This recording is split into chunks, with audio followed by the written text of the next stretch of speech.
In una sanità siciliana che è quella delle code infinite, delle prenotazioni dai tempi impossibili, dalle mille carenze, al San Giovanni di Dio di Agrigento c'è un reparto di eccellenza, è quello di cardiologia, una unità di soccorso e terapia che può contare su professionalità d'eccellenza, appunto, e personale che si spende senza soste con un unico obiettivo: aiutare chi ha bisogno di cure.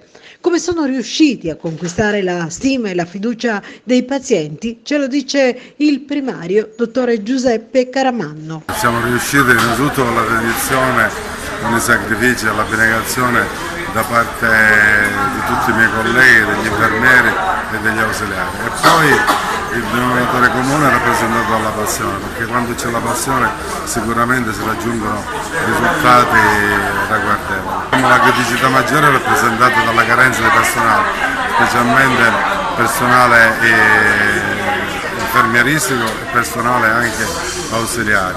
In genere i medici con la loro passione, con i loro sacrifici praticamente riescono a dare molto di più che un normale lavoratore.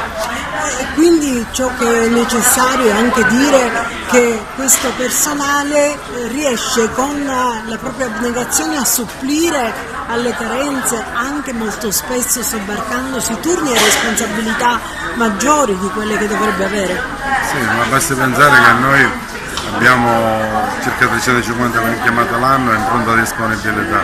Questo che significa? Che il carico di lavoro di ogni mio collega è enorme. Infatti durante l'anno praticamente ogni medico in media fa intorno alle 150 reperibilità e questo va sicuramente a discapito della qualità di vita del medico, ma sicuramente va a beneficio del paziente.